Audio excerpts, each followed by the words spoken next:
नमस्कार मंडळी, मी आहे श्वेता आणि तुम्ही पाहत आहात माझे डेली व्लॉग्स. मी आज माझ्या डेली रुटीन शेअर करणार आहे, त्यामुळे हा व्हिडिओ तुम्ही शेवटपर्यंत नक्की बघा. मी उठल्यानंतर माझा छोटा मुलगा आद्विक उठलेला असतो. त्याच्यासोबत थोडा वेळ खेळून मी लगेच माझ्या घरातल्या कामाला सुरुवात करते. सगळ्यात आधी सर्व घरातील कपड्यांचे व्यवस्थित घड्या घालून नीट ठेवून देते. त्यानंतर मी बेसिन घासून घेतलं.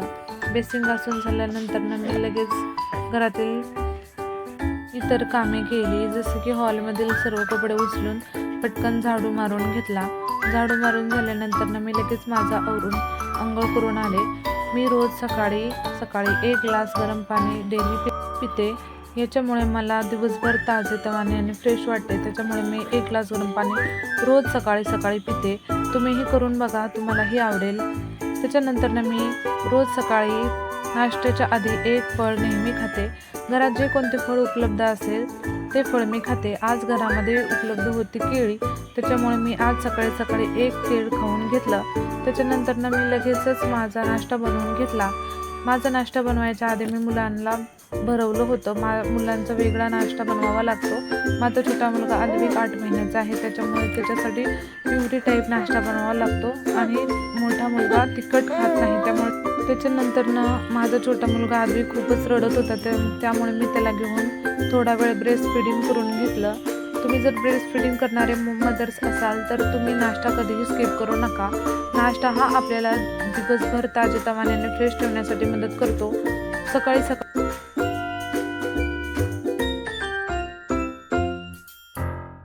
नंतर थोड्याच वेळात आद्विक झोपून गेला. आद्विक झोपल्यानंतर मी माझ्या घरातल्या इतर कामांना सुरुवात केली.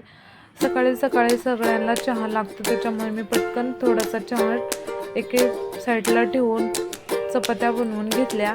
सकाळी सकाळी डब्यासाठी आणि मुलांसाठी चपात्या बनवाव्या लागतात, त्यामुळे मी सकाळी सगळा स्वयंपाक एकदम बनवून घेते.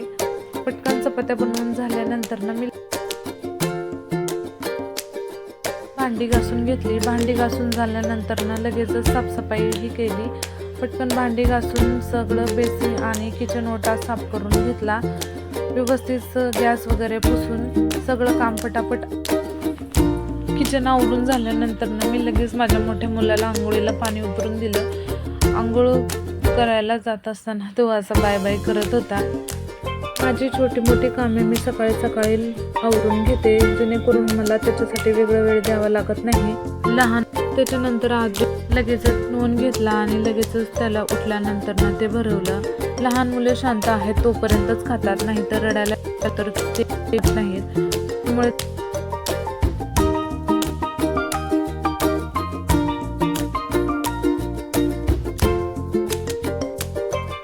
तर थोडा वेळ खेळून आद्विक खूप रडायला लागला. त्यामुळे मी त्याला पटकन आंघोळ घालून त्याला झोपी घातले. तो झोपी गेल्यानंतर मी पाहिलं तर कपाटाची खूपच हालत बेकार झाली होती. ते खूप अस्ताव्यस्त पडलं होतं. त्यामुळे मी लगेचच कपाट आवरायला घेतले. उरलेल्या वेळामध्ये मीही घरातली सर्व कामे करते. छोटी मोठी कामे, कपडे आवरणे वगैरे सगळे व्यवस्थित करून घेते आणि नंतर मी कपड्यांच्या घड्या घालून ठेवल्या. त्यानंतर तुम्ही आफ्टर अँड बिफोर रिझल्ट पाहू शकता. कपाट आधी खूप अस्ताव्यस्त पडलं होतं, आता जरा व्यवस्थित दिसत होतं.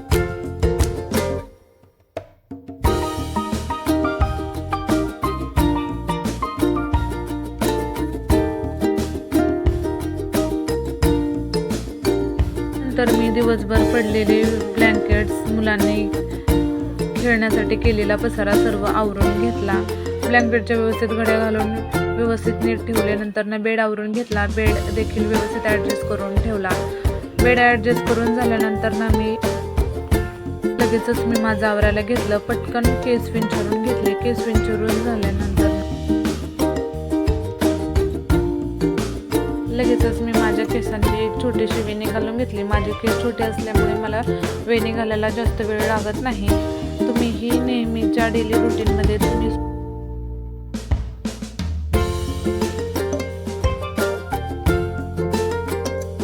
स्वतःसाठी थोडा वेळ द्या. स्वतःची स्किन केअर, हेअर केअर करण्यासाठी देखील थोडा वेळ द्या. हे घरातील सर्व कामे तर होतच राहणार आहेत, परंतु आपण आपल्या स्वतःची काळजी घेतली तर ही कामे अधिक सुंदर होतील. त्यामुळे तुम्ही स्वतःसाठी थोडा वेळ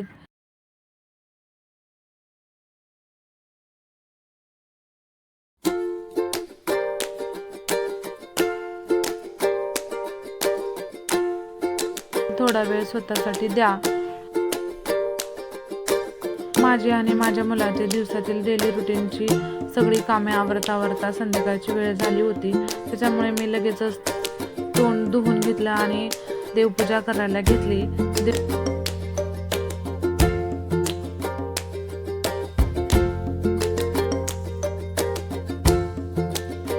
मंदिरात छोटासा दिवा लावून लगेचच मी तुळशीला देखील थोडे हळदी कुंकू वाहून घेतले आणि त्यानंतर एक अगरबत्ती लावली. हे सगळे करून झाल्यानंतर मी लगेच स्वयंपाक करायला घेतला.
करत असताना मला फोडणीसाठी लागणारे सगळे साहित्य मी असे काढून आणि कापून घेते.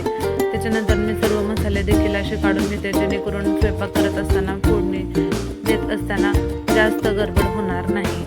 त्यामुळे मी नेहमी असं करते, तुम्हीही करून बघा.